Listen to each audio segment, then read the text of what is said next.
when you're drawing, is there some part of you that is playing out like some sort of story? Yeah. I'm totally like that kid, like when you were drawing G.I. Joes, the kid like,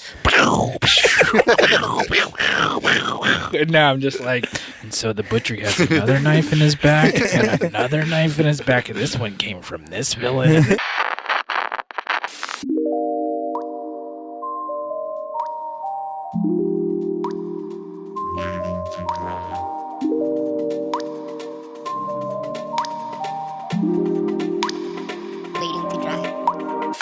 Paint by day, waiting to dry podcast by night, all day. Welcome to Waiting to Dry.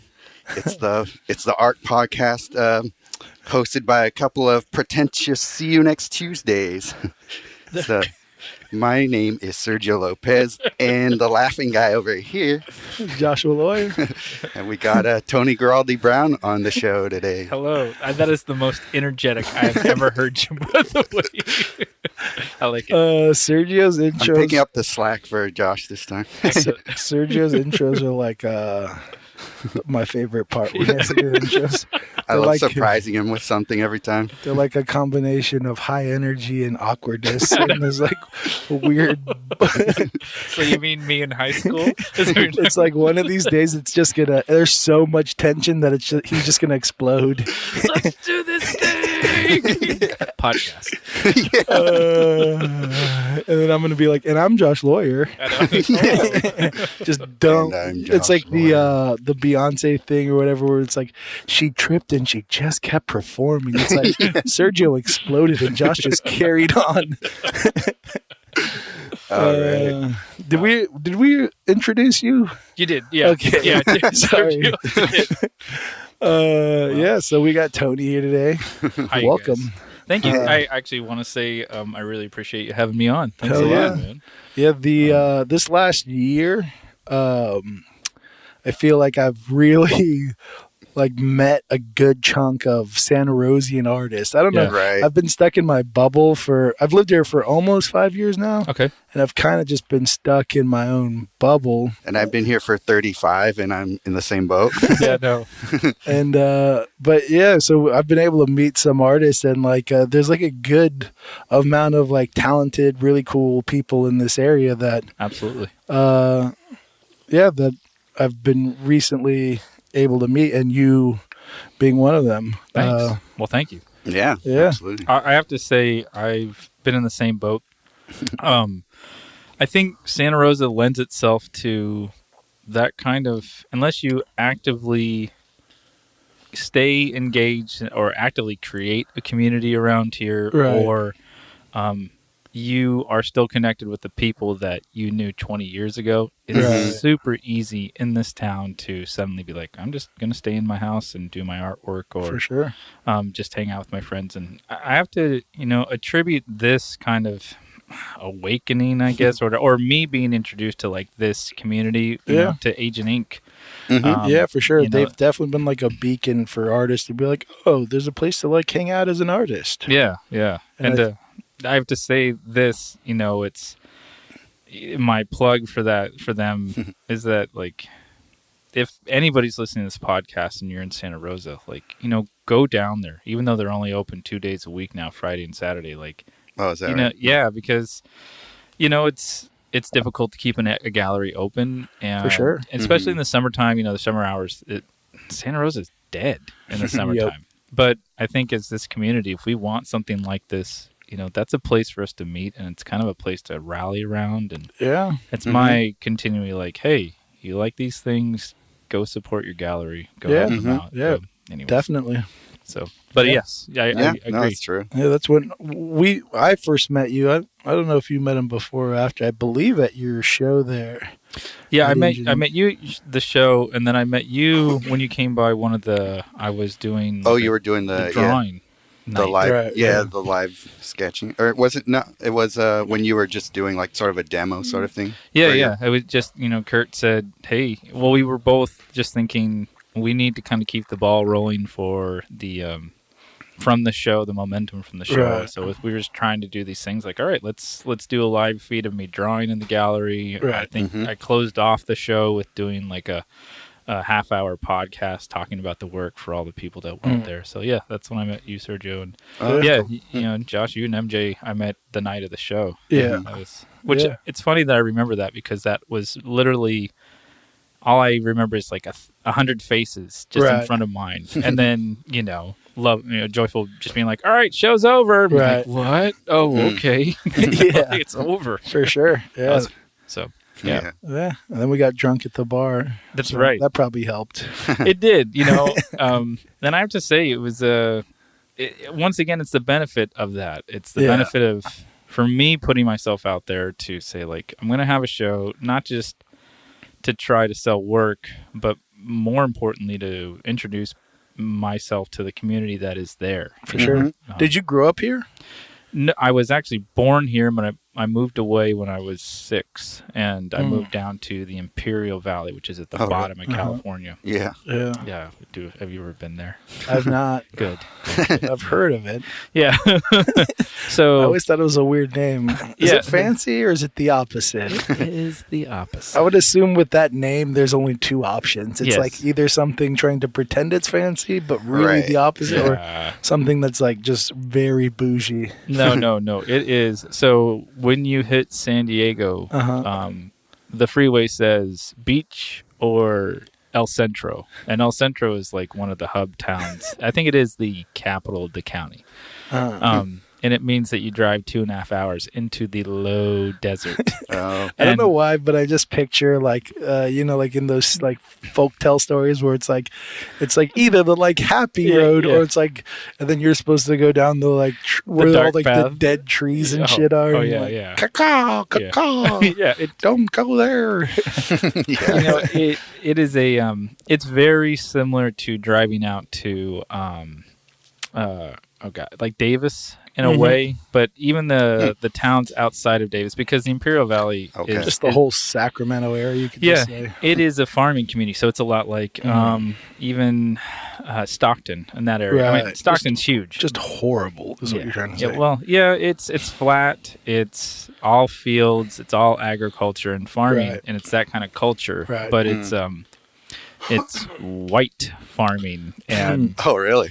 It's white landholders who use migrant workers to take care of their crops, which means there's a deep bedded racism there that and a level of poverty if you don't own land, and a level of affluence if you do, and so it creates a weird dynamic, and it's incredibly just secluded. I mean, you are 4 hours from Phoenix, 2.5 hours from San Diego, 3 hours from Los Angeles, and it's nothing. So people just get stuck in their ways, and I am bad mouthing the town because I definitely think that there are some things that could be fixed about it. Yeah, it was a safe place for my folks to raise a family, and it was the first my folks are high school English teachers, and I say my folks, but it was my aunt and uncle that they raised me. And so it's the first job my uncle could get when he lost his job at the JC here. And so he's like, all right, I'm getting a job in Calexico. And we picked up a house in Brawley. And then, damn, you were strong. Yeah. Me and Paul Bunyan. So, that was, and I have to be honest, that kind of was we were a very liberal family from Santa Rosa, from Sonoma County, 2 hippies and their kids, and moved down there. And nice. It was a total culture shock in some ways. And also, but we grew up on West Hearn, and my sister, hung out here actually in Roseland. Actually traversed between Roseland and South Park a lot. The barrios. Yeah. And so going down there. That's bad. No, it's, it's true in some ways, and so that we kind of just fit right into that culture again. Nice. And then I came back up here to go to Sonoma State in 1994. Damn. Wow. I'm that old. Were you guys even in high school yet? 94? Don't worry about it, bro. No. I was 8. 1994, holy shit. I'm 42 years old, so. Okay. Damn. I know. You look like one of us. Yeah. I think I was Starting junior high. You're still getting ID'd, aren't you? Oh. Yeah, when they say, "Can I see some ID?" I'm like, look into my eyes. Look into my eyes and ask me that question again. They're like, oh yeah, you do have cataracts. You're right. So, I don't know how we got on that subject of where I was from, but that's where I'm from. Yeah, cool. How many siblings you have? So I have, I have two sisters from my mom's first marriage, and then I grew up with my cousins, so I consider them my siblings. So my two sisters, and then my sister and my two brothers, cousin brothers. Except when I say that, then they're like, cousin brothers? What are you talking about, Tony? Incest. I know. No. Raised by my aunt and uncle. So, yeah, 5, pretty much. But then, because of that looseness, there are people who are, like best friends who feel like a brother to me. And yeah, for sure. My whole family, I have some cousins that are for sure like brothers and sisters to me. Yeah, definitely. Yeah, you just grow up in this weird mishmash thing. They're always at your house, that kind of thing. Where exactly. You're like, may as well just be siblings. I think I see you more than I see my actual siblings. Yeah, one of my cousins, I've lived with him longer than like my 2 older brothers.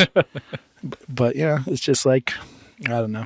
It's a weird thing. Yeah. Where are you from, Josh? I bounced around, but I lived high school in a place and a little bit of junior high in a place called Los Baños. So I totally understand the bathroom.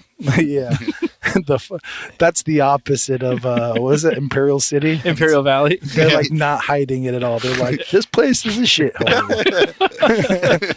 It really is fucked up. Like you called it the bathroom. Yeah. Like what are you doing? Yeah. It's restrooms. So it's a little bit classy. Yeah. It's funny because like the reason it got its name was because there was some hot springs somewhere around there. Okay. Right. So it's more the baths. It's funny because like everyone that goes to the town, they're like the bathrooms. Like actually, I knew no one that actually went to those fucking hot springs. It's not like, and it definitely smelled like shit. So it's like, all right, well, sometimes names change over time, The sulfur hot springs, and you're like, it feels good on the bones, but no. Yeah, so do your siblings doodle at all or anything like that? We all, let's see. My 2 sisters, one, she went to college for painting and kind of then went more into product design, but now she works in finance. My other sister has a PhD in Mexican film studies and lives in Mexico City. And then on the other side, my sister, she, I think, always wanted to be an educator, maybe being the oldest child. So she actually is a teacher at Windsor High School right now. But my 2 brothers, my 2 older brothers, we all drew. My oldest brother, Ben, he drew a lot. And it's interesting because none of us were like ever formally trained until like we went to college. Right. Ben did music and he was an incredible musician and now actually runs the Phase 3 dojo. So he's a mixed martial artist. And my other brother is a writer. So when okay. There's just some words like dojo that instantly make me think of things. And I just think of like, I don't know, like a, I don't know. Don't worry about it. Say it. Just the guy going like this. Like those punches. That was my childhood. That gesture that you just made. Yeah, I'm just which, for anyone listening is fist next to your hips and then upside down, and then you spin them around while you're punching. Oh yeah. No, it's so. Well, we grew up all doing karate. So my uncle, the one who moved to, had to move us down there. So you could beat up Sergio. I don't know. It depends. Yeah, you could. It depends. If he paid me $50 to beat him up, I don't know. I probably still couldn't beat you up. That's going to be a reoccurring question. I know. Who can beat up Sergio? You can beat up Sergio. I don't like this question. It's the second time I've asked, and both times it's been like, yeah, you could do it. The last I was a woman, so a slight woman. I know. But yeah, we all grew up doing karate, and my uncle was a black belt, and so that was just kind of the secondary thing. My brother Eli is a writer, but he painted a lot. And you played music as well, right? Yeah. I was in a band for many years, in college and a little afterwards, and then we all kind of just decided to, all right, I think we're done. Yeah. Finish. Mm-hmm. But I play music. I grew up playing music, but I always drew. Mm-hmm. I just didn't know. It's interesting. Like some people, especially around here, like, I see students who are like, this is their passion. This is what they know. This is what they're going to do. And I was like, I don't know. It's just what I do. Like, so what are you going to do with this? Draw comic books? It's like, well, do you know how to draw comic books? No. I'm just going to draw superheroes. That's all I'll do is just draw superheroes, but not draw any pages or panels or actually have any formal training with that. So, that seems to be a reoccurring thing, right? A lot of artists. Yeah, like I just like to make pictures. And, for sure. And all of a sudden, you're like in college, going, "Wait, what? There's meaning and intention. What the fuck are you talking about?" That's basically my. How do comic books normally work?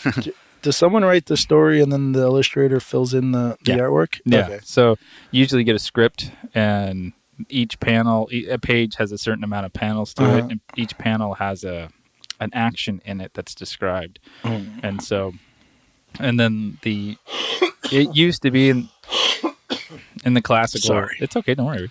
In the classical sense, it used to be you would have a penciler who would lay out and put the figures down, and then the inker would come in and darken all the pencil lines, add the detail of, like, if we were in this room, all the floorboards, the blinds, the pencil would just go in and put where the windows are. Some people were a little bit more detailed. Some people were a little bit more relaxed. And and then you'd have a guy, depending on the company, they would either put the letters in before the inking or they put the letters in after the inking. So did you do this for a while? I did, except nice. I did all of it. Like in the modern era, most of the time you just have a guy who's using a Cintiq and he is doing, or a woman, and they're doing everything.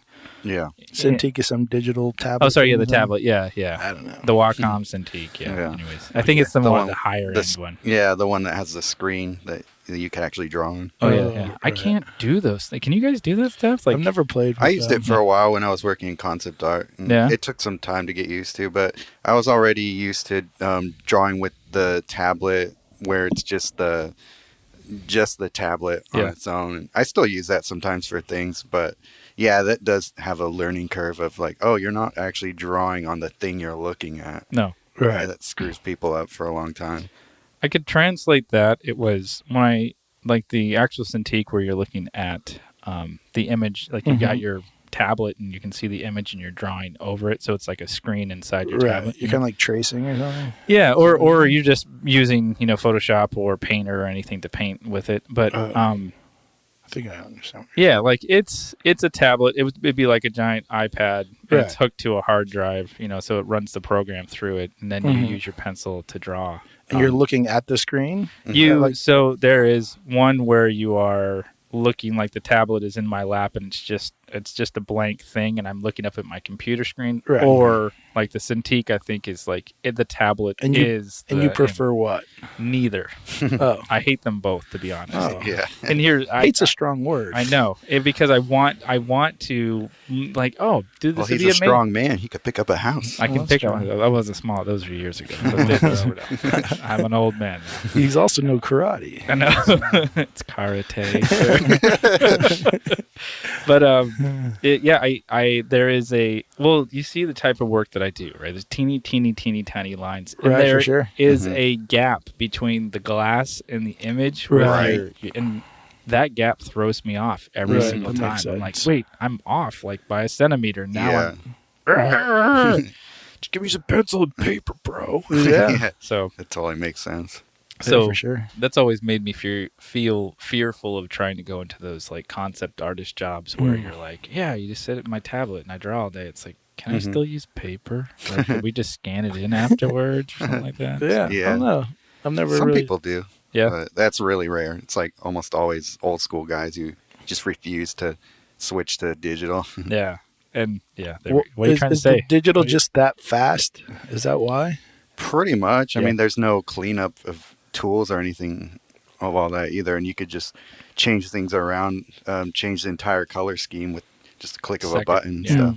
I don't know why, but whenever I see something that looks like a sketch but I can tell is digital, I just like instantly hate it. Well, there's an interesting thing that the colors are a lot more vibrant. Yeah. As well as there is, especially the people who don't use brushes like will leave like the, you know how so in Photoshop if you use like a circle brush, you lay it down, and then when you end it, it ends in the shape of a half circle. Right. And you see that mark all over the place. You're like, that's not a real brush. Yeah. That's a circle. Like, even the good, I feel like there's some people that are really good at it. And even then I'm like, that's not a natural end to a brush stroke. Even when they make it look like a brush stroke, I'm like, that's not natural. No, it's or not. a pencil mark or whatever you like. It always like stops with like a fade and you're like, all right, like I don't like that. There are some digital artists I think are really amazing. Yes. But they play around in the like they don't try to make it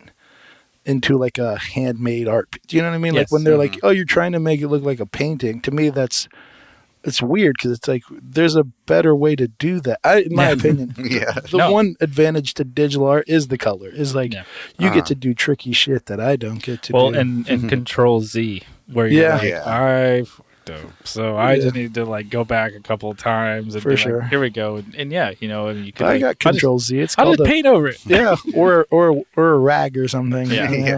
But you know, I mean, it's an eraser.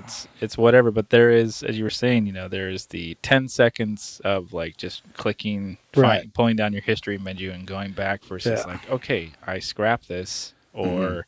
But there is something like it's almost like.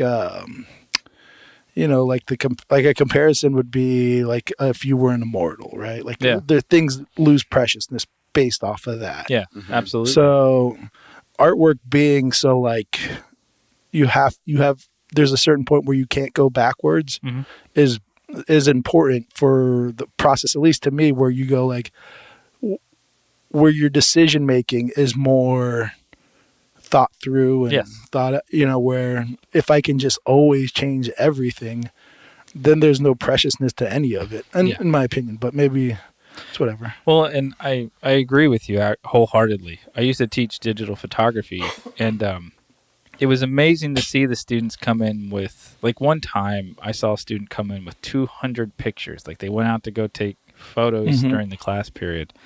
You came back with 200 photographs, and they all sucked. Damn. You know, and that was the thing where back in the day, you had 24 chances, sometimes even less, to take your photographs. So, and you don't know how it's really going to turn out. Did you tell them that? I did. You know, and I did. I said, you know, like when people used to use film, or when they use film, you can't see it, and B, like you really have to be mindful of what is going on in your shot. Yeah, for sure. And I do, not that digital. You know, digital art, it does exactly what the industry asks for it, which is like, we need this now and we need options.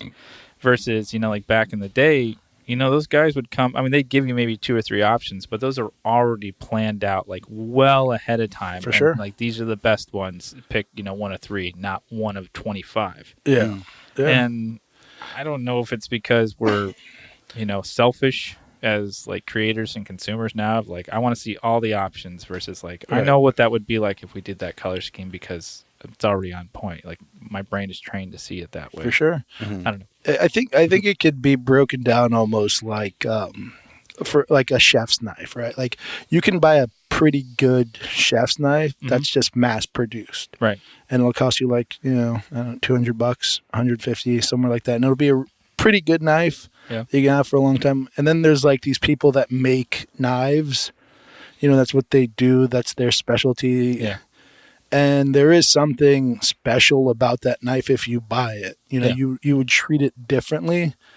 And there's no reason to say that the mass-produced knife isn't good or the handmade knife isn't, you know, good. It's just, or they have to battle, in my opinion. I think they just live in 2 different very close worlds. Yeah, absolutely.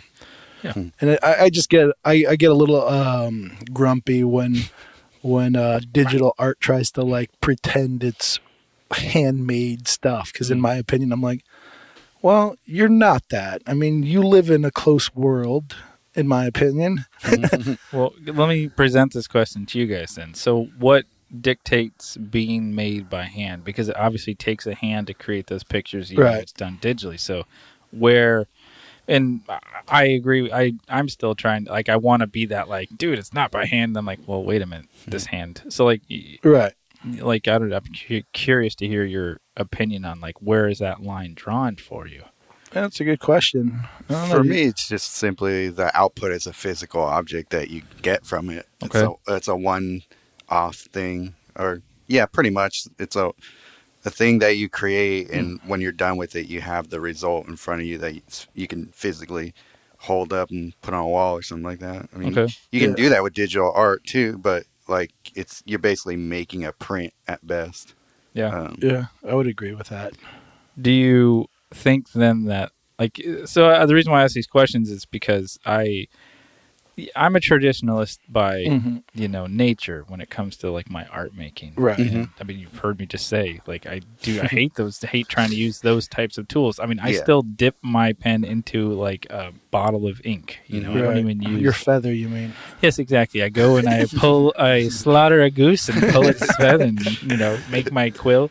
But I think about that where I could say, well, if I only choose to make a limited edition of prints from this file, then can we call that, by hand? What do you think of silk screening, et cetera, et cetera? I think, I mean, I don't know. It's a little complicated and it's just my definition of what something would be at the end of the day. But I don't need you to be polite about it. Like, it really was just like, it's an interesting conversation to have with fellow artists. No, I mean, I was just about to say, but fuck those guys. But yeah, I think the repeatability is some sort of like thing. I think it's almost like there's also like the like Sergio said, where it's like a physical thing in this earth. Like, there is a difference if you run your paintbrush against certain surfaces, and there's on a tablet you're not going to get that, obviously. But I think it comes down to like almost I'm not really fighting for defining digital art as much as I am trying to make an argument for physical art. Does that make sense? It's like, I don't think the argument for digital art is, I think everything is already going that direction. So it's like almost like I'm trying to cut out like, there's a difference here, and I think it's necessary that this little section of art exists. Right. And I think it's important. I mean, there is an importance to defining the difference, but I think it's just anything that's created by ones and zeros, I'd probably say isn't physical art. Right. In my opinion, and I think that's just, it's just whatever is created in a computer. I think even silk screening, even though there's it might not be my favorite stuff sometimes, and I mean sometimes I really like it, and I don't know, it's complicated, but and even silk screening is like someone can do something amazing, and I'm sure there's some people doing amazing stuff. No, there is. I just am not familiar with it, but there is something physical to it, and some things you can do that's cool with the medium. So I would consider that physical art. But then again, there's like performers, and I don't know. I'm just more like cutting like painters. I know. I just want to look at paintings. And I think it's like it just is something it's like a handmade knife. Like they're there for a purpose, but you could argue that they shouldn't exist because you can get a knife that's pretty good for the average person from this fucking Bed Bath and Beyond. No, it's true. I wonder, the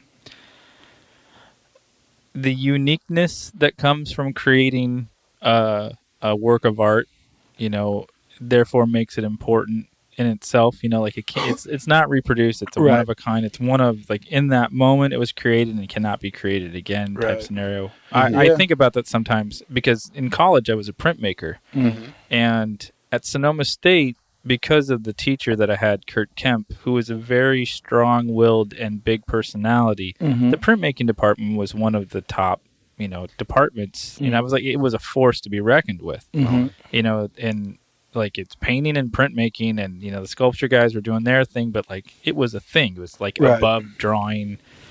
And then I went to the University of Texas at Austin, and the printmaking department was in the basement, and like our studios were in a hallway. And then I went up to the 4th floor where the painting studios were, and they were 10 by 10 studios with like full blown like natural lighting, like huge windows, skylights. Like they had birds that would like sing to you. Yeah, exactly. And I was like, "What's up with this?" And like, "Well, it's the painting studios." I'm like, "Where are the printmaking studios?" Well, they're that hallway down there, and it made me go like, what's up with that? Why are you? Why is it? I was like, well, the presses are too heavy to have on the other floors. I'm like, that's a crock, and it. Like, what?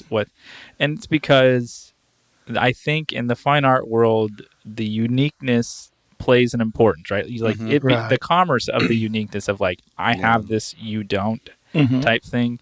And then when you can mass produce something like an etching, a silk screen, a lithograph, even though now we look at those as like fine art, but you go back 200 years, 150 years, it's like, well, this is going to be the death of painting if I can just reproduce, Muka's, if I can make a lithograph of Muka's, paintings or artwork, then what's the point of even having the original? And so I wonder if digital is the same way as you just said, eventually everything will go that way. I was like, I don't think so. No. I think fine art in itself, or the human nature to want that thing that nobody else can have, will always win out over, technology and being able to mass produce. Yeah. I also think what you said earlier about how, I think you said something about standing in front of something someone created originally, like their original. I think that is like one of the most important things in like painters or whatever artwork, just because I think that's like one of the big things you get from sorry, I'm hiding behind the microphone. One of the big things you get from painting or from artwork is you get to put yourself in the presence of the artist. And that's why we've talked about it before, why people like go, like they're so interested in like cave paintings. And going and seeing the masters. There's like something about thinking like, wow, I'm standing in front of the thing that this person stood in front of. And you instantly get put into that kind of like imagination mindset of like, I'm standing where, Van Gogh stood or whatever. Yeah. I saw Leonardo da Vinci's, like journal pages. It's like these things are 600 years old, and I'm 700, I think. And I'm right here in front of them. Like that's insane. For sure. And I've seen, you see prints of Van Gogh or whatever, and you never go like, wow, I'm standing right in front of it. There's no magic to it. There is like this appreciation for it that comes from that, but there is that lack of that part of being in that, and I don't know if digital art will ever have that. I don't think it will either. And I think maybe that's one of the most important things of physical art, is that you get to, even with a Warhol, even though you might be like, well, he wasn't probably printing this bitch. But, no, he wasn't. He had a warehouse. The warehouse. Yeah. But he stood there to sign it. Yeah, exactly. That is his signature. So when you guys look at original, like when, let's say you go down to the Legion of Honor or whatever, like when you're in front of a painting, what do you find like first that you look for? Because you're both painters, so like, what do you look for as a painter? I'm just breaking down technique, and that's usually where I stand. That's a lot of time where I first go with it too. Like brush technique, composition technique, like what? Kind of like everything. Okay. Yeah, but a lot of brush technique and a lot of pretty much just those two main things those are like the two main things. Yeah, as they catch my eye, and then. Even things that are like, well, that's not that great, but it's amazing. Like up close, the brushwork isn't that great, but just from like 10 feet away, like magically becomes it all solidifies. That kind of stuff, which I'm not into doing at all. But what do you mean, like painting wise? But do you like if I'm? See, I like the impressionist I love the Impressionists, actually, strangely enough. So I'm like yuck yuck, like exactly, yeah. like So when somebody does like it, Frank Caliendo. exactly. Gosh damn it! yeah, he's cool. I'm walking out. But yeah, I mean, I like John Singer Sargent is one of my favorites, and I'm always I've never heard his impressions. Yeah, he does a good he does a good Robin Williams. Yeah. But I'm always fascinated about that. Is Sargent an impressionist? I always wonder that. Yeah, he's an American impressionist. Yeah, I always wondered because his faces and hands are in focus, but everything else is completely loose and implied. And I find that somewhat fascinating. It's almost like a Japanese sumi brush drawing where it's like, oh, there's a lot of implication about this until you get to what you need me to focus on. Right. But I was just curious. But you were saying you prefer, Josh, you were saying that, like, for my painting style, yeah. I have no. You like a tight, refined, all across the board? Not necessarily. I like some loose parts. Yeah. And same, it's almost like I'm trying to do the same thing, but tackling it a different way than the impressionist or whatever. Like, I'm trying to force you to look at certain things, but I'm going to do it in paint it in a different way than they would. Okay. Because I don't really care too much about, like, you seeing my brushstrokes as much as I feel like they're very brushstrokey. Yeah. And I'm not that into that, right? Personally, but Sergio's much more into that kind of like loose. Like when you do your flowers, he's into the brushstroke, right? Are you more like? I've never actually been. I think I've seen one of your paintings up close at the Supersonic show. Oh, okay. Yeah. But I haven't ever really been able to make it down. So it's a lot of it's been digital. So I'm just curious about. Well, you own his little doodle, don't you? I do, but it's not a painting, and that is not a doodle. I'm sorry. I call everything a doodle. People on fucking Instagram hate me. They're like, if this is a doodle, then who am I? Oh, you call your own work doodles? Yeah. Oh, okay. I thought you go around to people's paintings like, cool doodle, man. No, that's I'm like just doodling, and then they're like, if this is a doodle, they're like, point it back at themselves. I'm like, who is talking? People hate when you play down your own work, like just in general. It's just a sketch, a 3-hour sketch. Like, I don't know if that's a sketch. That's a lot of time and energy. Anyways, so you were saying, like, when you're painting like the flowers or even the figure, are you leaving a lot more mark making on there or blending? I try to, but I think the longer I work on a painting, the more tight it gets anyway. Yeah. So I think I have a natural inclination to tighten up as I paint because I want a certain degree of realism to my work most of the time. So I've tried to figure out ways to kind of break myself out of that a bit, and it mostly comes from doing like quicker paintings. Those tend to be a lot less refined and more just sort of gestural. But I think the longer I work on a painting, just naturally, the tighter it ends up. Right. So, yeah, the painted roses stuff, that definitely is kind of built to be really tight. Just the way, and just the subject matter and the approach to it just ends up being just a really tight style of painting. But my plein air work, it's definitely a lot more loose and trying to imply and be more impressionistic. Yeah. So it's funny you even saying like, yeah, my plein air work, like I'm suddenly like my mouth is salivating. I'm like, yeah, tell me more about that stuff. I can find I don't know what it is. I mean, because like you see my artwork right there, like like I'm drawing monsters in black and white, but I'm like, tell me more about how you're using 3 different shades of like, pink and purple. And maybe it's because I don't know. I was just wondering that while he was talking. I'm like, why are you asking us this? You work primarily in ink, black and white, right? Yeah. And I think because I have to. I think in some that like I don't literally see in color, when I'm drawing, but it's because you're colorblind, or no. I mean, it's in black and white, right? But like when I'm drawing this, I have to like imagine its sensibilities in color to get the idea of value. Huh. And so interesting. Yeah. And so when I'm, like I don't, like you get, it's interesting.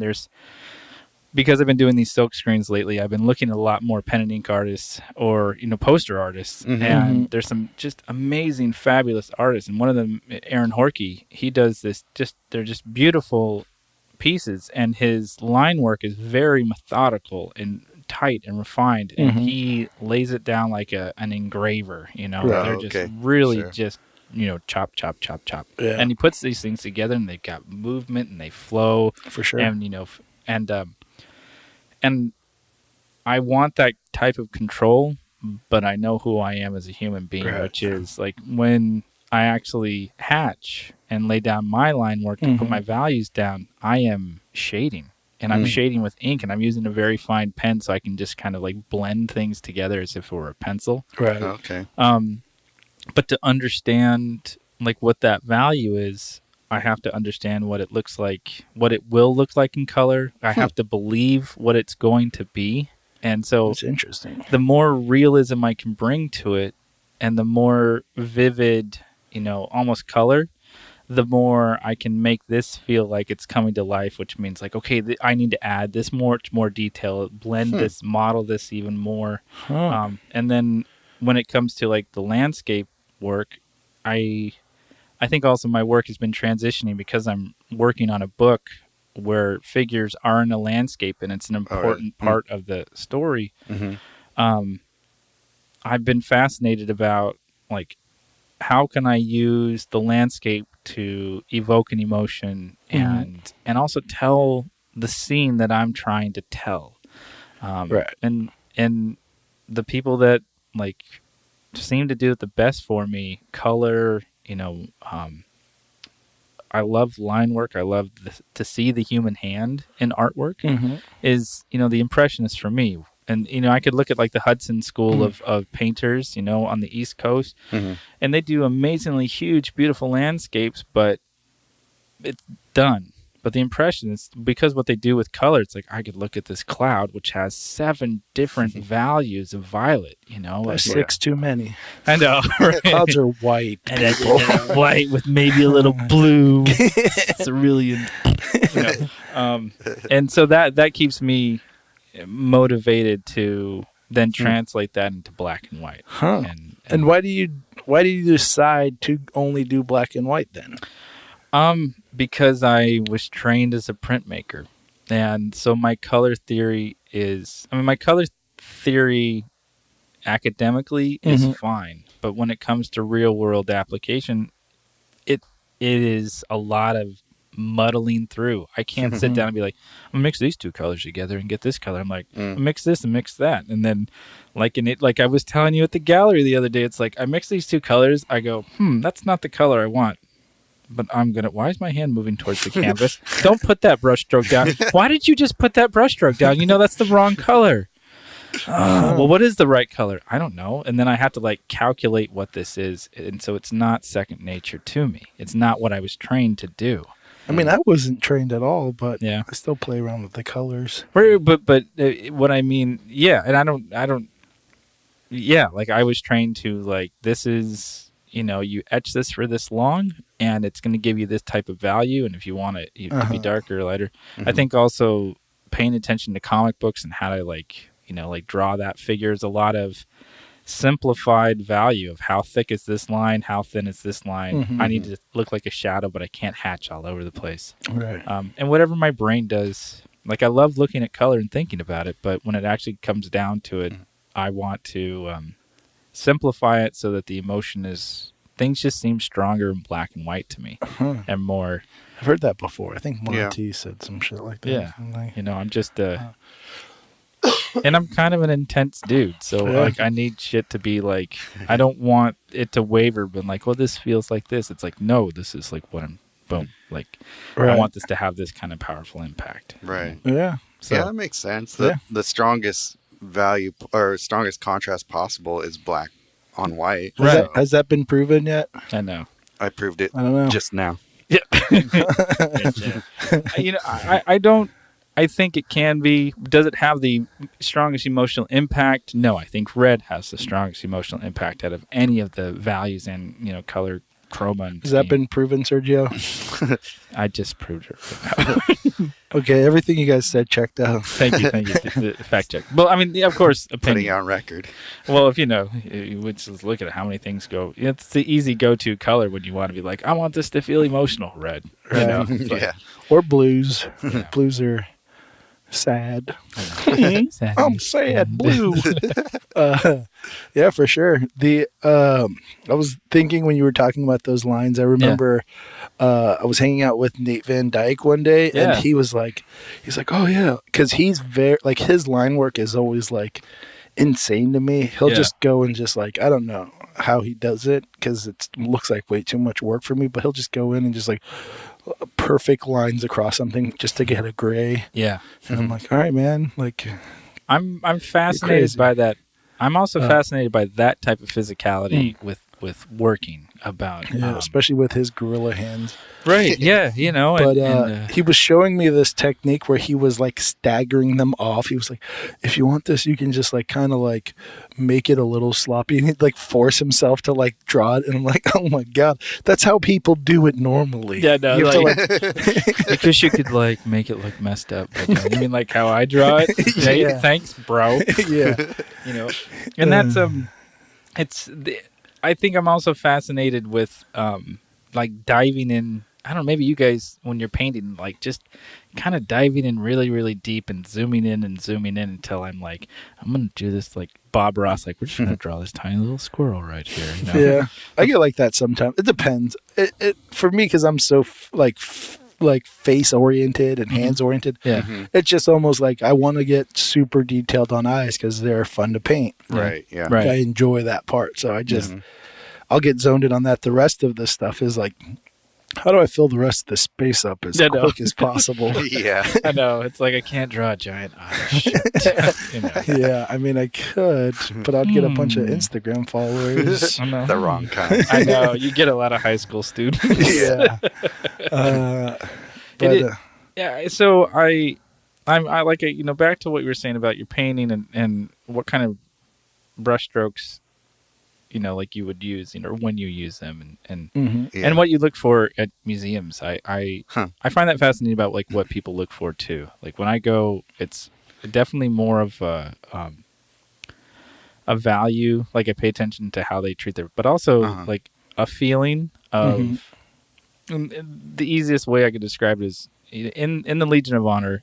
When you go into one of the hallways, that you go from the like 16th century all the way down to the Impressionists, where you hit the that and man, there's some like amazing work in there.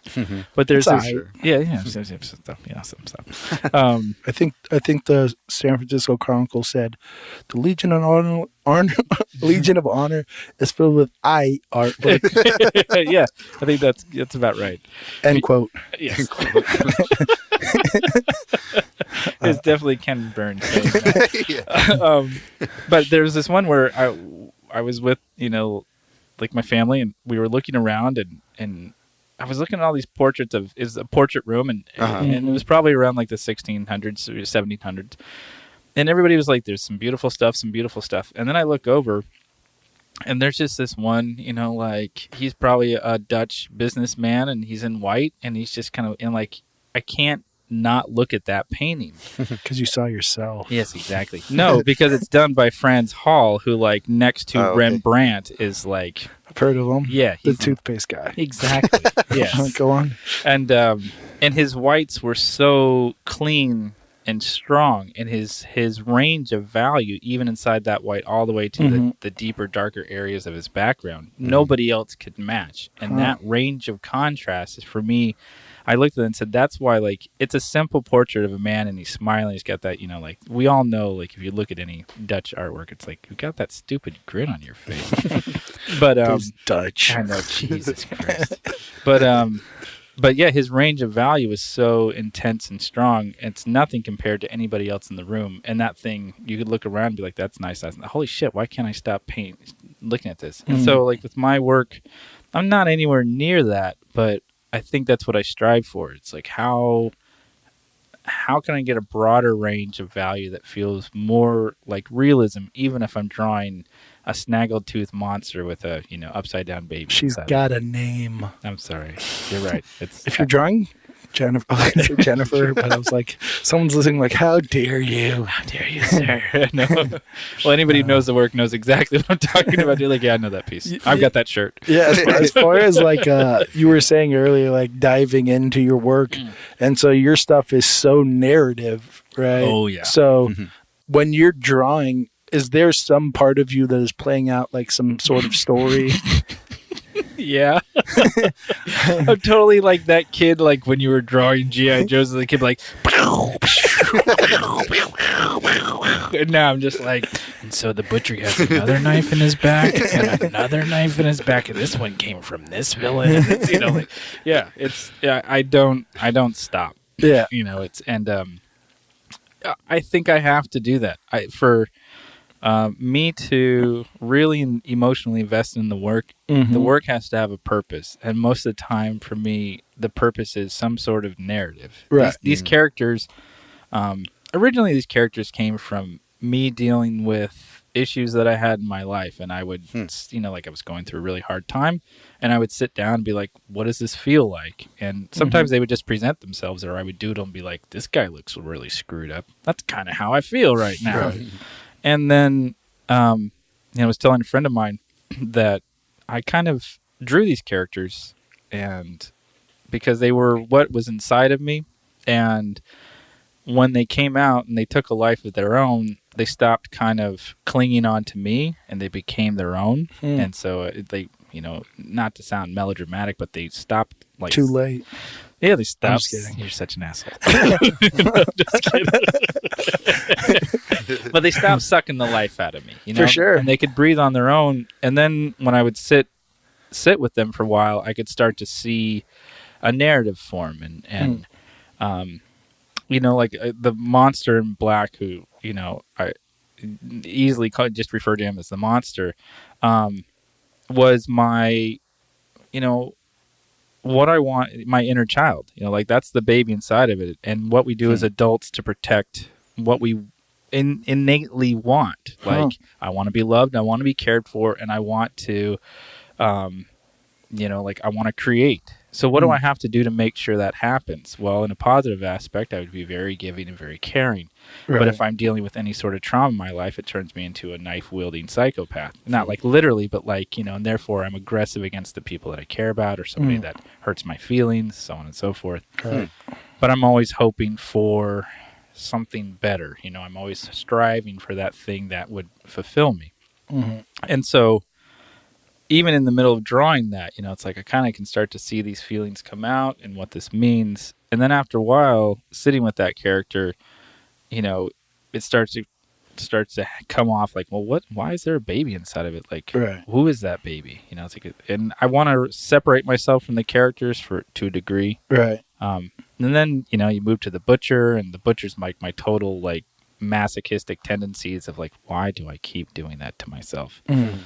And then you get to the witch, and that's my relationship with my mother, and how she had schizophrenia, which is why like I wasn't raised by her.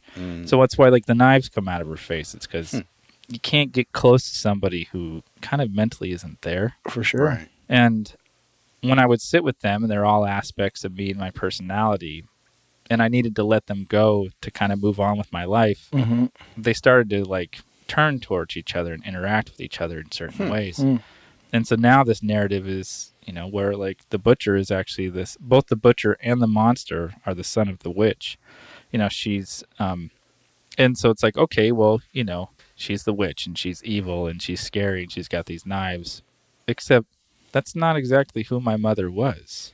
My mom wasn't, it was sometimes scary to be around her. Right. But she was also a very loving and caring person. And before she got sick, she was, like a civil rights activist. She was like the life of the party. She was loved and adored by many, many people. It's just her illness that, turned her into something else. For sure. So then it's like, well, what does that story look like? How can I tell that story in my own way? Yeah. And then how does the butcher relate to that?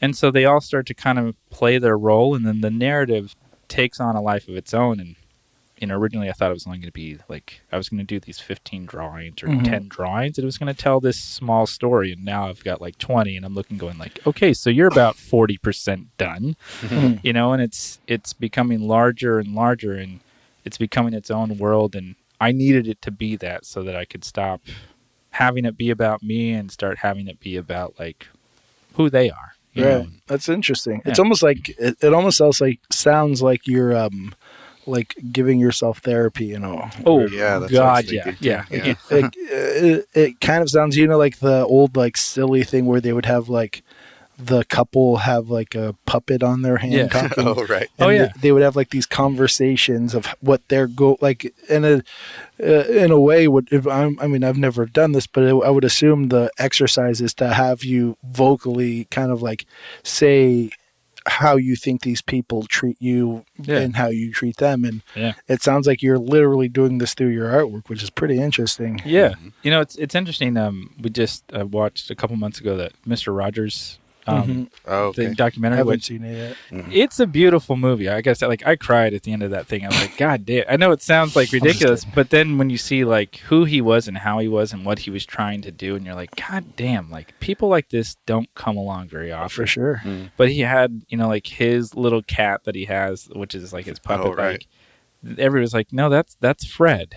Like it's in the beginning of the show, it's Fred, and you hear him say like, like why did they shoot the president? Like I don't understand why that happened. And it's an adult saying like, man, I still don't know why that happened. But I can't. I've got to be the adult in this situation, and so I'm going to use this puppet to say this, and because there's plenty of kids who don't understand it either.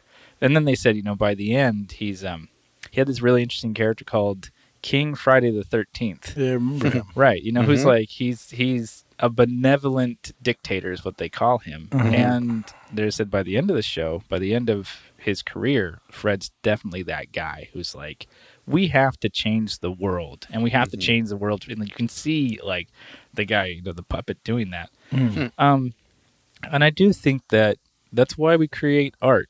To a degree, is that there are things that we're fascinated with that maybe verbally, the English language doesn't work well for us. And sometimes there's things that are too painful for us to say, or that we can't quite figure out yet. But if we're trained to listen, to how we feel and what that feeling looks like in regards to line or color or shape, and use the intelligence and the training that we've gained through experience, I can then dictate like on paper what this feeling looks like.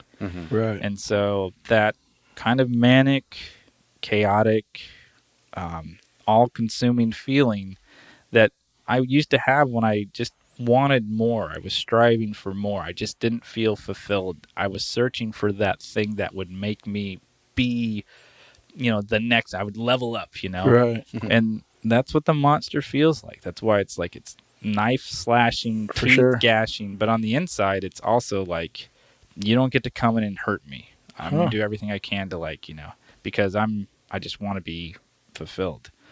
And of course, like it's he was created while watching Spirited Away again, and looking at No Face again. Wait, how many times? No, so many times, man. I am. Don't pretend that you don't love Miyazaki. But MJ's clapping at this point.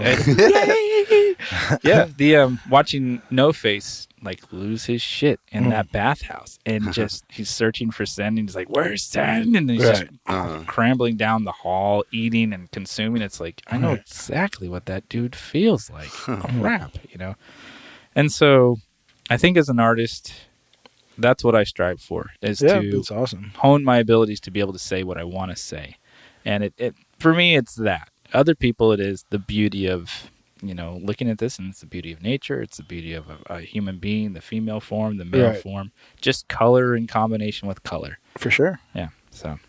Yeah, that's cool. All right, I'll see you guys later. All right. Well. Fuck off, everybody. Yeah, that's cool. I hear it a lot too with artists where maybe they're not necessarily saying it so blatantly, but they'll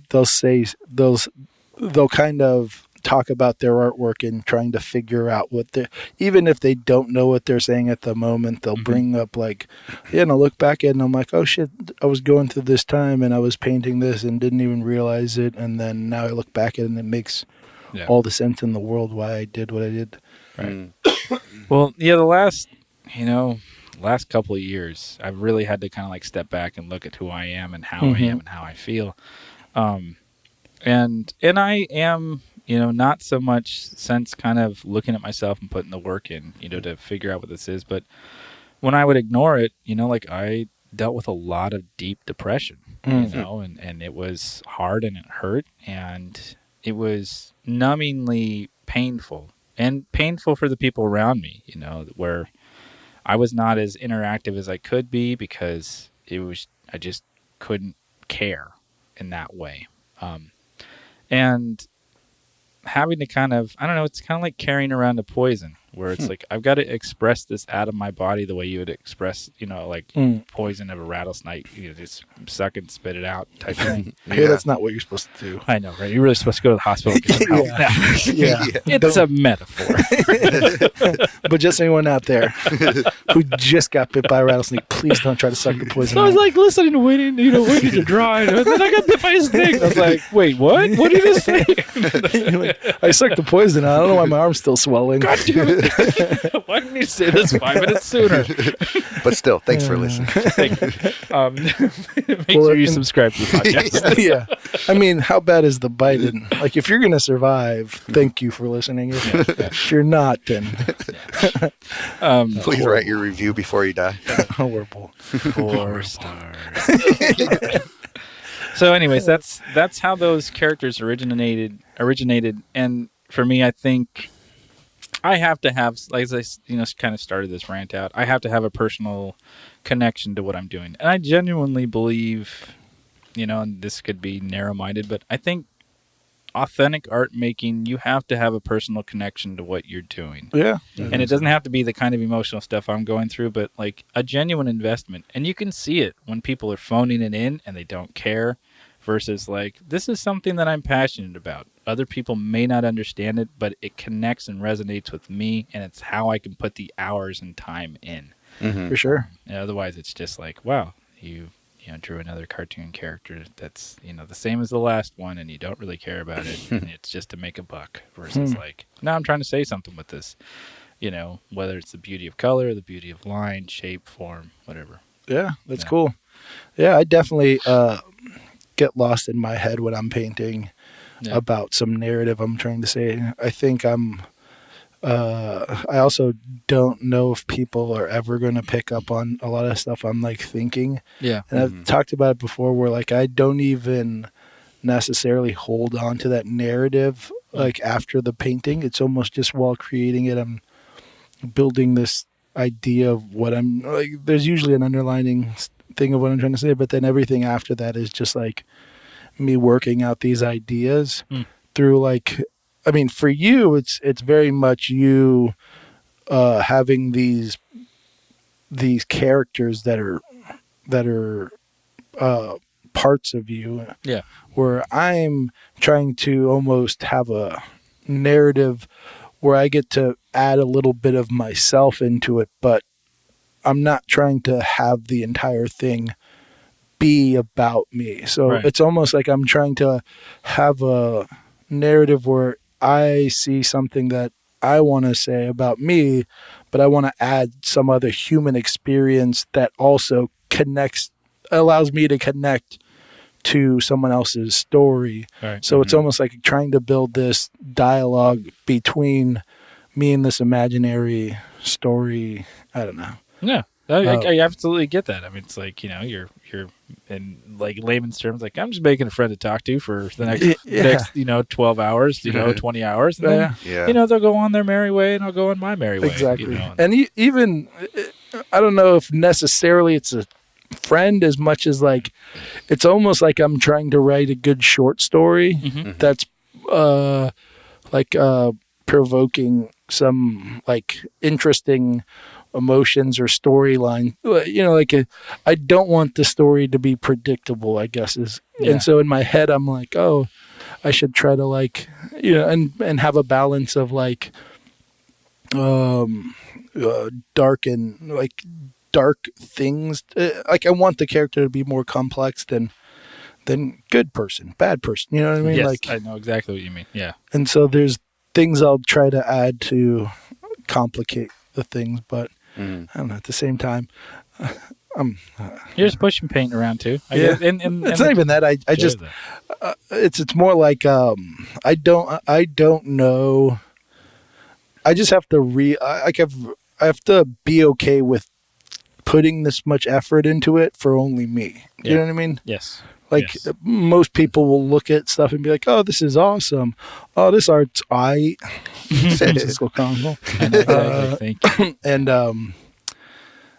or I don't like it. And every once in a while, I think people might put in some extra effort, and I definitely appreciate that. But I think for the most part, especially nowadays with the whole Instagram thing, sorry for bringing this up, but people just flip through art. So like, dislike, or not dislike, just like, don't care, like, don't care. Yeah. And so, or just like, but I don't really care, but they're my friend. Exactly. Yeah. Which I never do. Yeah. No, I wasn't even just doing that at 3:00 in the morning. Oh, so everyone's checking like, when did he like my shit? No.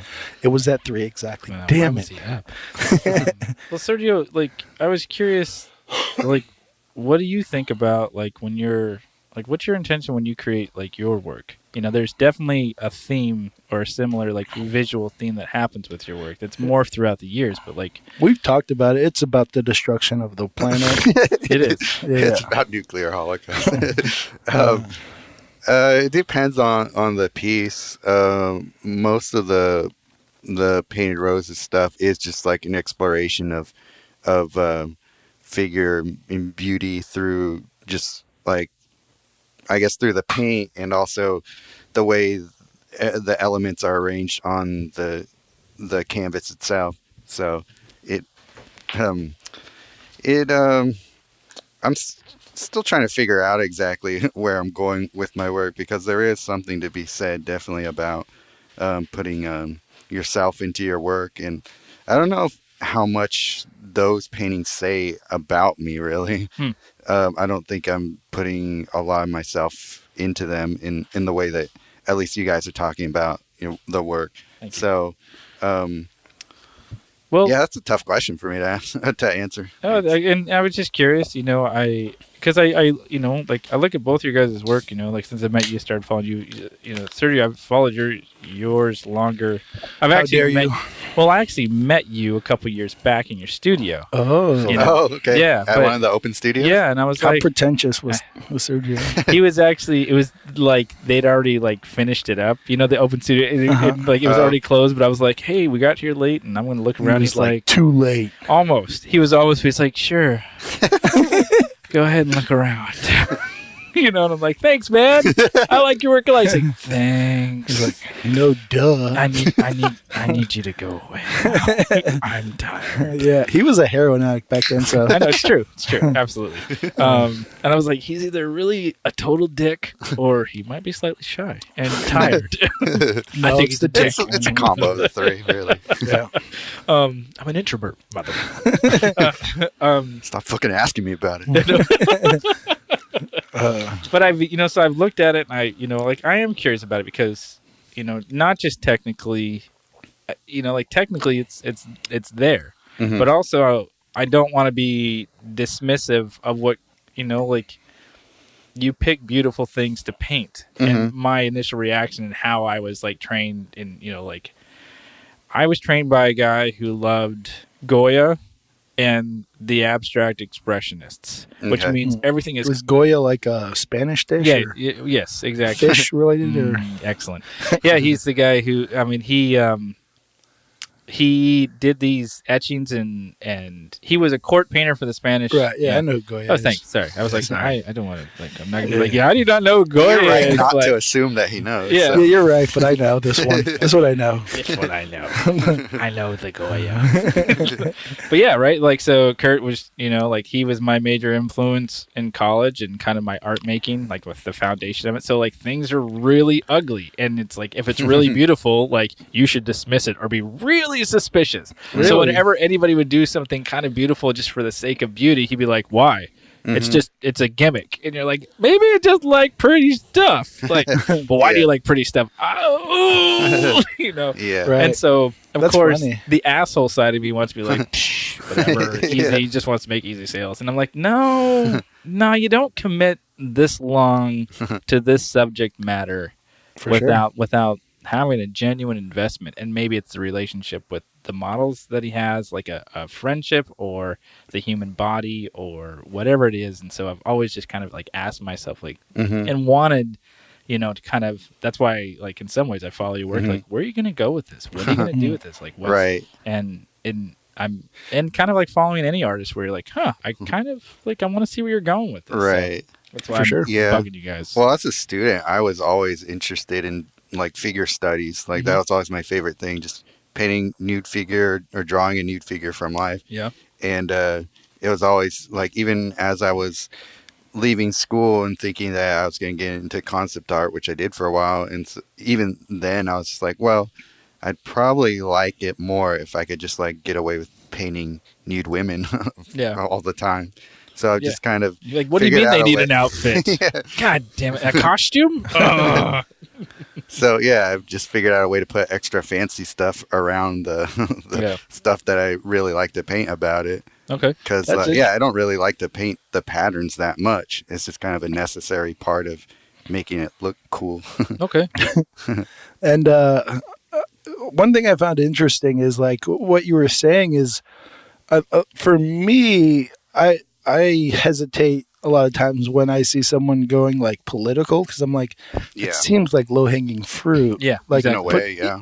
Even then, I've been slowly pulling away from that because it's like people are into that shit. Like, I mean, people literally like obsess about politics. Like, so this artist might literally be like this, like me assuming they're taking the low hanging fruit is just me being mad that there's no subtlety to their shit or something, but the older I get, the more I'm like, well, you can say whatever you want to say, however you want to say it. Like, I think I've said it before that, like, Quentin Tarantino, his movies lack subtlety a lot of times, but that doesn't make them a great film. There's some part of it. Or make there's his style.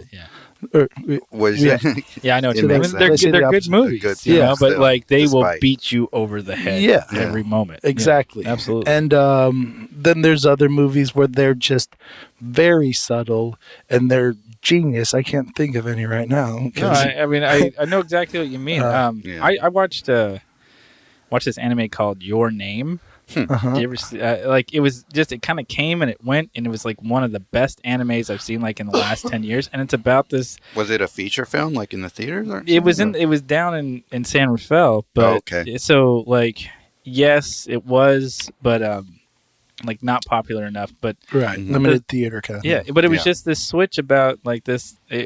I thought it was going to be kind of like, meh, because the premise was this teenage boy and this teenage girl switch bodies. For sure. and like hijinks ensue, until Freaky Friday. Right. Yeah, exactly. But then they switch back and they wake up and they don't know when it happens. And then you start to realize that there's actually, they're not living in the same. Spoiler alert. Yeah, they're not living in the same time. Oh. And then like they're a couple of years off. And then so they're trying to, like, they're both alive at the same time, but he's going to a different time and she's moving forward. Okay, you have to stop talking. I want to watch this now. So, and there's a lot of, like, and that's when, like, it just takes, like, a deep left turn and you're like, whoa, I didn't even remotely see that this was going to happen. And was Bruce Willis dead the whole time? Is that and there was another thing. The boy was dead, too. So I definitely understand that. And I actually, being heavy-handed, I know that my work initially looks incredibly heavy-handed. I mean, all you have to go is like, that dude listens to heavy metal and likes to draw skulls. It's like, ding, ding, ding, you are correct. But if you peel back the layers, you're actually going to see a lot more stuff. And so when I'm doing like the illustrations for the book now, I'm trying to be more subtle, like with the composition, where it's there will be some scenes where it's like, no, this is going to be Peter Paul Rubens, and we're going to go to town on this thing, and it's going to be crazy. It's like a dog. Your burp sounded like a dog. Sorry. I'm full of sound effects. Excellent. I'm brutal. But then there are other ones where I do want to be subtle. I do want to be nuanced, where, okay, it's like, okay, you see the butcher and he's riding on a horse, and okay, he's leading another horse, and he's in a giant landscape, and then you realize, like, wait a minute, there are 3 bodies. Like, then you see, like, oh, there are 3 bodies on that second horse. Wait, what just happened? And why is he bringing these bodies back? Right. And then once you learn more about the character, he's the queen's killer. Not only is he her son, he's also her killer. Like he goes Spoiler alert. Yeah, well, it's all right. It's not. I mean, it's pretty basic. Look at the guy. He's got a skull face and knives in his back. He's. And so, I know that the character is heavy-handed. Right. He's a guy who has a skull for a face and one eye. Like, I mean, he's like, it's not. But so, how do I show the nuance of, like? But he's also like, he likes to read poetry. Yeah. Well, and there's moments where, like, he's a very isolated character because of how he looks. I mean, he's Elephant Man-esque. Right. Like he doesn't live with the other people. And when he shows up, people are like, oh, fuck. Like, it's like the Mountain in Game of Thrones. I'm not the Mountain, but the Hound. That's much better. I was going to say the Mountain's pretty one-dimensional. Oh, fuck that guy. I'm waiting for him to get his shit fucking, like, lobbed off. No, but the Hound, right? The Hound shows up and people are like, are you going to kill me? Or are you here to, like, help me? And he starts off evil as well, and then the farther along you get, then we're like, okay. But the thing is, you think he starts off evil until he's asking Sansa when the shit's hitting the fan. Right. He's like, let's get out of here and I will protect you. And you realize all you want to do is just find somebody to take care of who deserves it and not these assholes that you're stuck with. Right. Plus he enjoys killing, so it's use it for... Yeah, I know. Hey, those guys looking at you the wrong way. But... Do you watch Game of Thrones, by the way, Sergio? Oh, yeah, totally. He's like, I have no idea. Who is this bird? What's his name again? Larry. So, there's, even in that heavy-handed show, there are some subtleties that show up where you're like, okay. For sure. And that kind of storytelling, I enjoy. I love Stephen King, and that dude is as heavy-handed as they come. But in his stuff... I don't know. Have you seen it or read it? It's yes. Yeah. Both. I actually haven't seen the new movie yet, but that's good. I need to check that out. But with that said, there are things that when he is genuinely invested in the story and emotionally invested in it, like the Gunslinger series, that's beautiful. Right. That's a beautiful story. So... I don't know. I think that's great because I think it's almost harder to get the subtleties in when you go in heavy-handed than vice versa. Like a movie that's all subtlety, you're like super focused on those little things. Yeah, exactly. Things like Stephen King or Game of Thrones, there's a ton of subtlety to some of the characters, but the overwhelming arc of each person's storyline is super intense. Yeah. So it is interesting to think of a painting like that. Yeah. And if I could, like I grew up loving comics and thinking like that's where I was going to go. And that intensity of the superhero and the hero's journey and each, like panel being an action-packed thing to then, as I get older, pulling back to now it's like, if I could get that in one image, get like the range, like I was talking about the range of value, but emotional value too, where there's an emotional poignancy of like subtlety, pain, intrigue, tenderness, all of that, with these, you could almost forego or you stop seeing the character as some sort of horrific creature and just like, oh, this is a guy who's like laying his mother to rest, and it's like he looks totally brutal and scary, but then when you realize like, oh, that's his mom, man, and like she's dead now and he's trying to deal with those emotions, and so it's do you think these characters will ever like change as far as imagery? Do you think they'll become something different?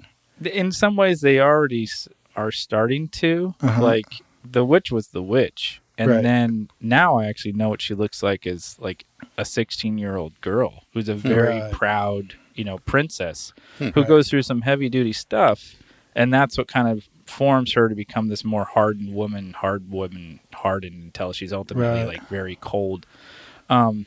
Those will be some interesting things to see. Yeah, and so that I've drawn the butcher as a baby, and it's not far off. Like he doesn't always have knives in his back, As a baby? Yeah, well, but that he's kind of groomed towards violence. But it's when he gains those knives in a battle where he has to, like, he learns to care about people, and those people are endangered, and he goes in and saves them, and the cost is that he is stabbed over and over and over and over, and he kind of carries those around as now like a memento of like, this is who I care about, and if I care about you, this is what I will do for you. But and even the monster, like that baby grows up into a man, and there's it all plays around in itself, and it actually leads to another narrative I had created a long time ago. And that's kind of fun too, where you're like, I've got this story and I want to tell it, but it's not ready yet, and suddenly I'm coming up with this thing going, I found it. I found the bridge from this world to that world, and now it all is starting to make sense. And move over, Tolkien. I got my own fucking trilogy. So you're like calling Peter Jackson. He's like, "Who is this?" look, it doesn't matter. Just wake up. I got a story for you. And so, yeah, they do. Visually they morph, and even in that other story that I referenced, at the end of it, the butcher shows up, but he is in this other form that he's morphed towards. And even that wolf and the deer picture over there, like by the end, like he kind of becomes more of a wolf and less of the butcher, right? And I mean, we haven't described any of these things at all, but you can see on my website. Yeah, and we'll post them for sure. But, yeah. The witch and the deer and the wolf, that's pretty new, right? And there's people like inside them. Yeah. So you have the butcher in his wolf costume. Okay. And then you have the maiden who is in her deer costume, and the maiden is kind of the protector of the forest, and the butcher, there's a point where he has to kind of leave his mom, and he has to move away, and he has to go to college. And so he kind of dons this costume and becomes a hunter in the forest, and she's the protector of the forest. It's like, no, you're not. And so they kind of duke it out. And the piece is actually called The Butcher Falls in Love, because she lights him up, just and he's like, who is this amazing woman? Because he's also practically immortal. So like swords and stuff like that, you can stab me 10,000 times, but it's like, man, she's stabbing me in the throat. Like, I like how you say practically immortal. You said it like very nonchalant. Well, dude, he's got a skull face, for God's sake. It's not like he's just a normal human. And so it's that moment where it's our differences that make us great. Oh, thank you. Nice. So just because he has a skull face, I know. Why do you gotta be like that? Sometimes, Mr. Brown, I feel like you're really judgmental. Yeah, that's my student said that to me 2 days ago. Really? Oh yeah. We just started school. It's like, I really feel like you're judgmental, and I just kind of want to transfer out of this class. Well, you should have said, that's weird. No one's ever told me that. Plus, your hair looks stupid. Oh, I know. I said, oh, no, I am. That's my job. Now, let me tell you how to make your drawing better. She's like, I don't want to be better. I just want to be complimented. Okay. So, yeah. That's rollout. So that's what that piece is initially about. And it's the beginning of their love story. And they have like they become... they become love interests, and it does happen. It's true. Nice. But she is also in finding that relationship, and what you find in a partner, and how you're able to kind of face the things that maybe you couldn't face when you were younger. Now you have support. Now you have care. You have the things that, the child inside the monster was looking for. And then you can kind of go back and say like, hey, Mom, I didn't like it when you did this stuff to me, or Dad, I didn't like this stuff. And because, your partner said like, it's okay to go back and like say, this isn't okay. I don't like it when you blah, blah, blah. And so creating a family of your own gives you, in certain ways, a strength of your own or an independence from the family of origin that you had. So I know you have like children. Yes. So do they end up easing their way into your artwork as far as like symbolism or anything? Not yet. No. You know, I think they always have an impact, and they always impact the work, but the impact is not so much imagery as it is my need to continually better myself as a father and a person and a friend and a human being and a teacher. You know, like that striving to just continually work on myself, because they deserve a better person than who I was 10 years ago or 5 years ago or even 2 years ago. Or 5 seconds ago.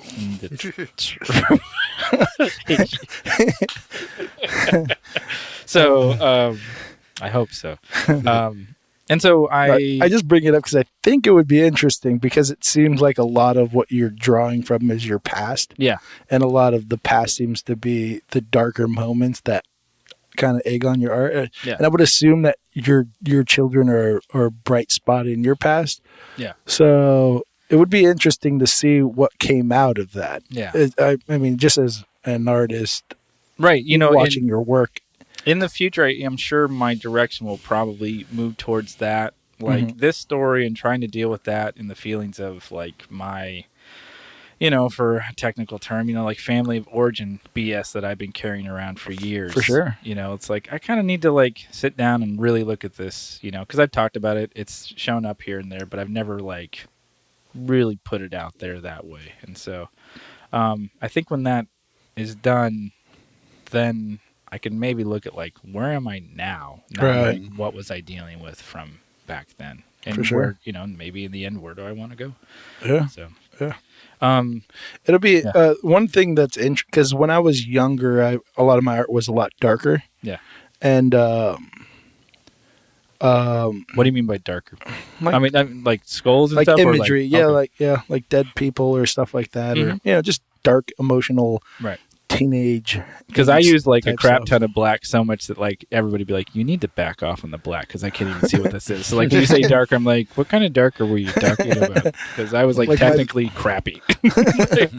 But I remember kind of like mentally choosing to have a narrative that was more optimistic than pessimistic. Just because, I mean, at the time when I made this decision, like, life wasn't easy at all. Right. So it was kind of like, if I allow myself to go into that place, it just seemed like there's no coming back from that. Like it's like almost like my life is hard, and now I also have this artwork that's dark, and it's kind of going to put me in this mental state of just being in a bad place everywhere. You have no rest from like it's crappy on the outside and it's crappy on the inside. Yeah. And so allowing myself to like have this more like positive outlet was like really good, like really fun and good for me. And like trying to understand how to notice the positive things were like always really good for me. And learning those like tools of those positive tools as far as imagery is concerned, which was like a challenge in itself. And I would be interested in seeing that from you, just because you take such a intense exaggerated version of the dark that I would be interested in seeing how you would do that light. Like, would it be so intense, and would the positive things be, I don't know. It's just no, I know exactly what you mean. And I don't like right now, I don't think I could, like, I've thought about that. And people always ask like, dude, why don't you like paint something cheery or draw something more like, why don't you draw some flowers? I'm like, I just drew a bunch of flowers, but I had to throw a skull in there. Right. You know, but you know, I am, for me, I'm a fairly cheery guy. You know, I can be grumpy, I can be sad, I can be depressed, but like for the most part, my interactions with people are fairly cheery. Right. Stop yelling at me, by the way. I'm sorry, it's the microphone. I just can't hear you, so I have to yell. Is that, but when I have to kind of sit and go like, all right, on the inside, maybe I'm upset about stuff. And I don't, the interesting thing about the work is that I don't actually see it as negative. Like on the base level, you're like, it's a lot of skulls and knives, Tony. So like, obviously you're obsessed with death. It's like, no, actually what I'm obsessed with is perseverance. Right. And it's about like, this may seem like even the butcher, like I drew the butcher because this is a dude who like is beat up a lot. And yet he's incredibly skilled and incredibly strong at like what he does. Right. So much so that like he doesn't even need to pull the knives out anymore. It's just like, yeah, so what? Like I've dealt with this before and it's not a problem. And I called him the butcher because initially when I drew him, he was like, like I said, like my masochistic tendencies, the things that I would do, either to hurt myself for stupid reasons or whatever because of self-esteem issues. And then one day I was thinking about like the character and I was like, well, what does a butcher really do? And, the baseline is like, oh, he just cuts stuff up. It's like, what does a butcher really do though? It's like, okay, it dismantles it takes something large and it dismantles it so you can actually use it so the whole thing doesn't go to waste. Yeah. So you can actually digest this thing piece by piece. And I was like, that psychologically is huge, where if you've got a large problem that you can't take on, which like me, like if I can't take it on, I will ignore it. I will shut down. But if I can take it piece by piece, I can, I can digest it, I can understand it, and then I can work with it or fix it. And for me, like the butcher kind of became that thing. It started out as something dark and suddenly became the like, no man, I'm the guy who's going to help you understand things by giving it to you piece by piece by piece. I just have to cut it up. Yeah. And once I kind of flipped that idea of that figure, that's when he started to become like this. Well, he's kind of like, he's got this thing. And then it's like, well, now he's this kind of warrior. And now who is he? And that's where they start to grow. And it does have to start with a darker idea, but usually, like, the monster, like I said, I call him the monster, but there's the other half of the monster, which is, like, it really does fight to protect the things that you really care about. Right. Like, my art making and my need to be creative, like, that's something that you really have to make room for in your life, and it's an important thing. Because, like, as all human beings, you're important, your thoughts are important, you are an individual, how you choose to express that is important. And you need the space and time to be able to do that. And of course you got to eat, you got to, make money, blah, blah, blah. But you need to also make time for that. It's important. And so, that's awesome. Yeah. So that's kind of how those things start in a crappy place. And suddenly now I see those things as like, okay, these are positive things. Of course, the person who comes up to goes like, Jesus Christ, where's his face? It's like, oh yeah, he wasn't born with a face. What? Yeah, that's neither here nor there. I like your impression. I didn't know you were an impressionist artist. I like the impressionist. Yeah, that's cool.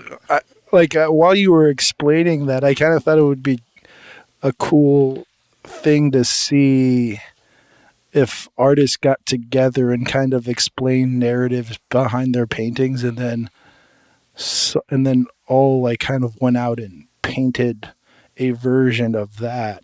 Yeah. What would end up being the outcome? It would be when you were explaining the butcher, I'm like, it would be cool to see people.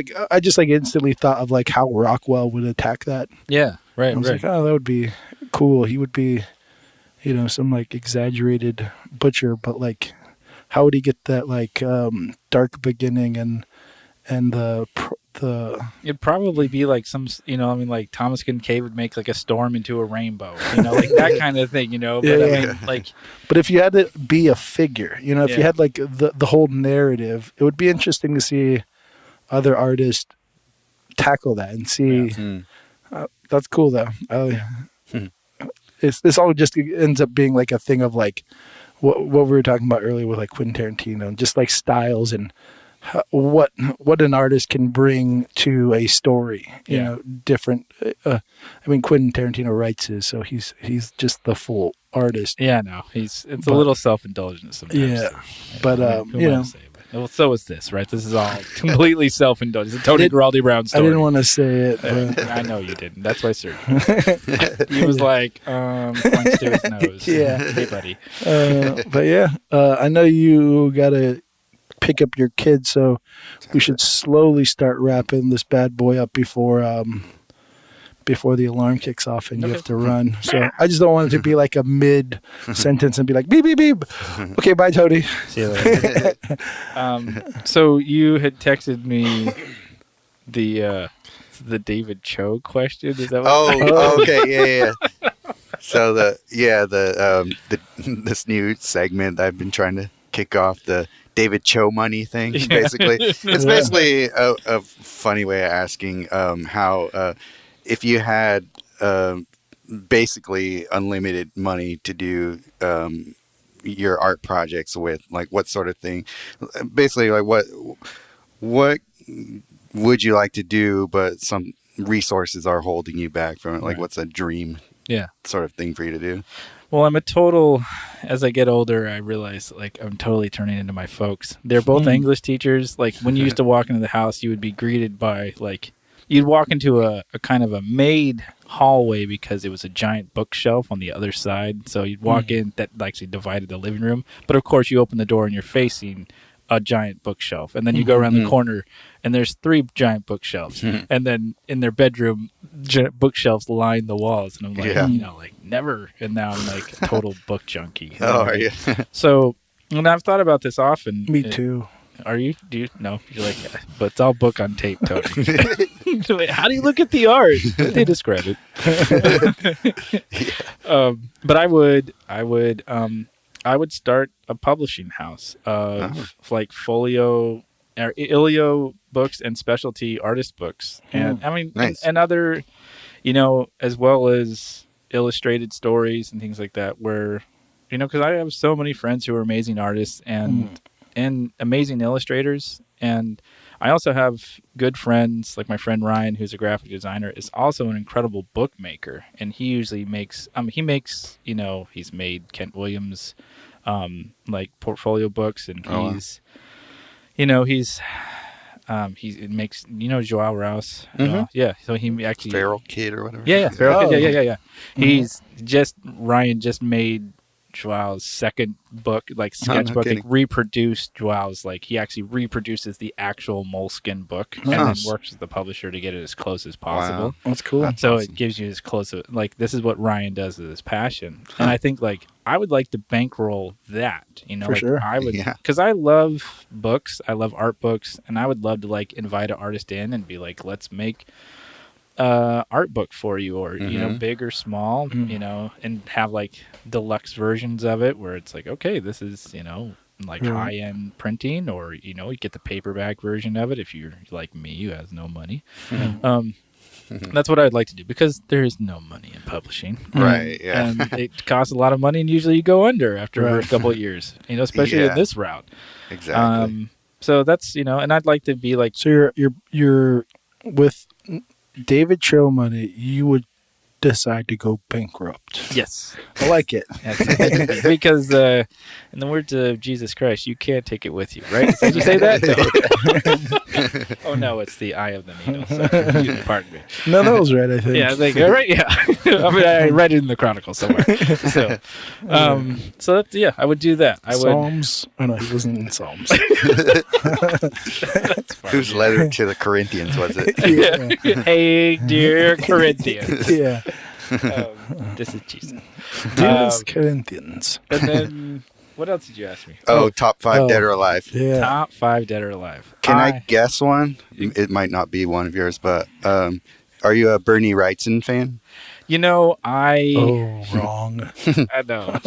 I was not. You weren't? Okay. When I was a kid, I wasn't at all. Huh.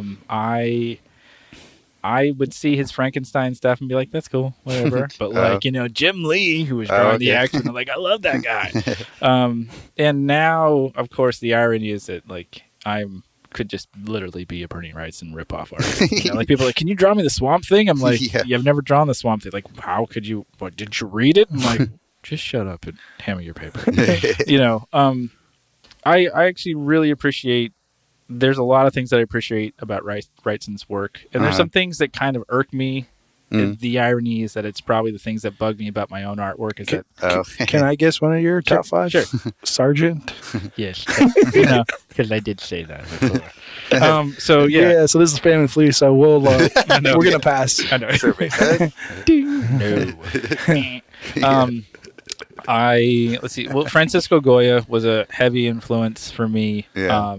And his world making and creature making. I mean, he heavily influences like Guillermo del Toro. You know, like, I mean, if you love creatures, you just go back to Goya. You know, Goya and Bosch and those guys came up with stuff where you're like, how? You know, and then suddenly you read about it and you're like, oh no, this is the Spanish Parliament. These guys are all just total assholes. And he's like, you're gonna be a bat, you're gonna be an owl, you're gonna be, you know, this witch is actually, you know, blah blah blah. Yeah. So Goya, John Singer Sargent for his his brushwork. I'm fascinated by that, and his elegance, the elegance that he brings to the figure. Yeah. Oh, I thought you meant like his elegance. No, you know, he is a human dresser. being. Yeah, well, he was definitely he had some money.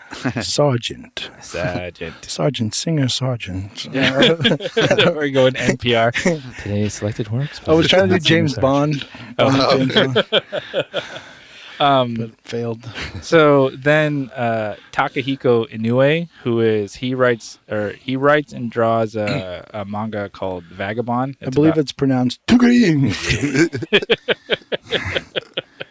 It's about Musashi the swordsman, but it's action. It's absolutely well drawn, and as the series moves on, it goes from, you know, kind of the ignorant normal action manga to an incredibly philosophical, like life or death, because Musashi is like, he goes into a battle where he kills 80 people by himself, and at the end of that, show off. I know, right?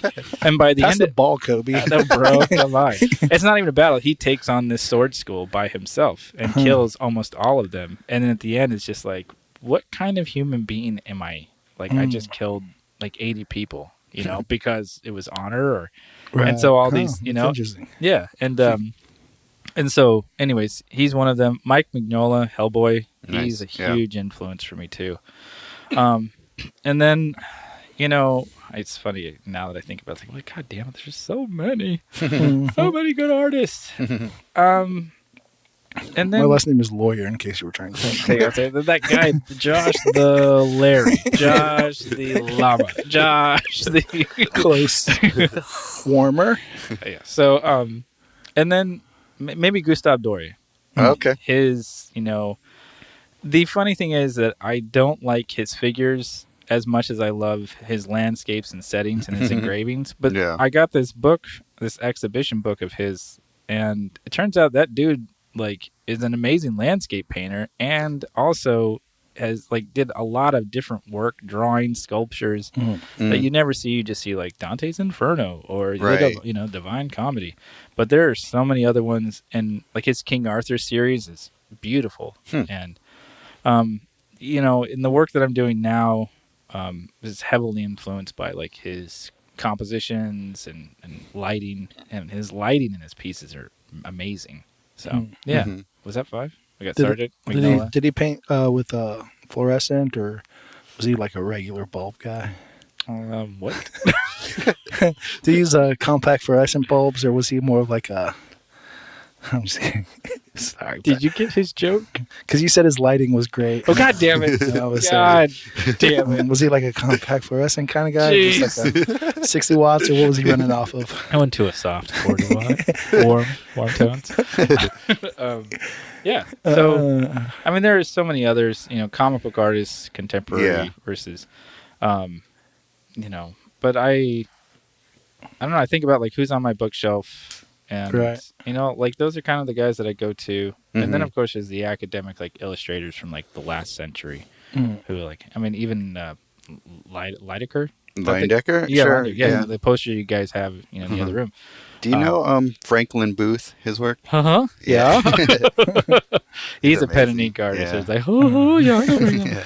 Booth and Joseph Clement. Yeah, Coll, I was about to ask if you knew him too. Yeah. God, he's amazing. He's probably my favorite pen and ink guy. Yeah, those guys were just beautiful in what they did. I like Cole's energy, and I like, Booth's, his structure.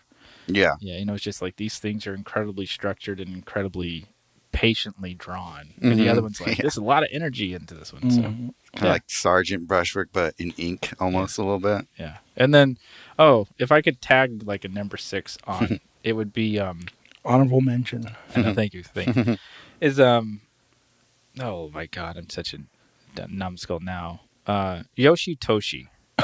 That's not his real name. It is. Well, nice try, Yoshitoshi. Well, it's not his real name, but all the Japanese woodblock guys took on different names. Middle name was Boshi, I bet.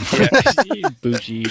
Banana and fan of Fofoshi. So he is like one of the most violent Japanese woodblock artists. Like his stuff, like he has he did like 36 ghost stories where it's usually somebody's being like murdered. I thought you meant like his artwork was super beautiful, but he was just a violent man. That would be Caravaggio. Like fist fights and knife fights. And beautiful lighting. Really. He's only using a single candle. But yeah. What kind of candle? Fluorescent or? Damn. Dollar store. So yeah, those are my guys. Nice. Awesome. Yeah. Well, thanks for doing this. Yeah, I really appreciate it. Thank you so much. If people want to find you, have a website. Yeah, tgbart.com. Of course, if you don't understand who I am and that my name is Tony Guaraldi Brown, and you go, so it's TG Bart? I'm like, well, I guess it could be TG Bart, but it's actually TGB Art because I'm an artist. Good thing your last name isn't Frown, or else it'd be tgfart.com. I don't understand. Explain that to me. We're obligated to say 3 fart jokes, and we've only done 1, so... Oh, I'm sorry. We're not meeting our quota, but we're trying. We're trying, people. We did reference that Los Banos was a shithole. Is that right? Yeah, that's close enough. There's a lot of fart smells coming from there was some sulfur talk. Yeah, that's right. 2 jokes. Okay. Excellent. Cool. We're getting better at this podcast. And then on what's your Instagram? Is it? It's ridiculous, but it's Tony_Guaraldi.Brown. So GU. Brown? Sorry, _Brown. Oh, okay. Both underscores. Because my name is ridiculous. And if I put it all together, you couldn't read it at all. I think it's 26 letters. I could really? Read it. Wow. Yeah. I would just assume that was your first name, though. Tony Guaraldi Brown. Yeah. What's your last name, Tony Guaraldi Brown? I don't. Michael? Yeah. And we'll post your stuff on our Instagram so people can find you. Yeah, thank you. Appreciate that. Yeah. Do you have anything coming up?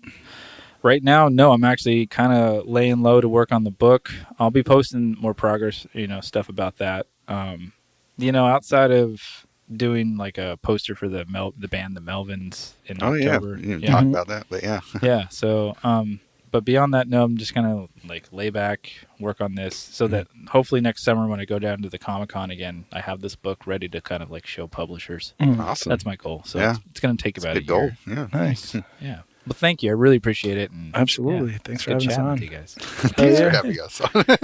Thanks for having us on to your podcast, Tony. I know you asked us just as many questions, if not more. Well, I don't know. It's a conversation, right? Yeah, exactly.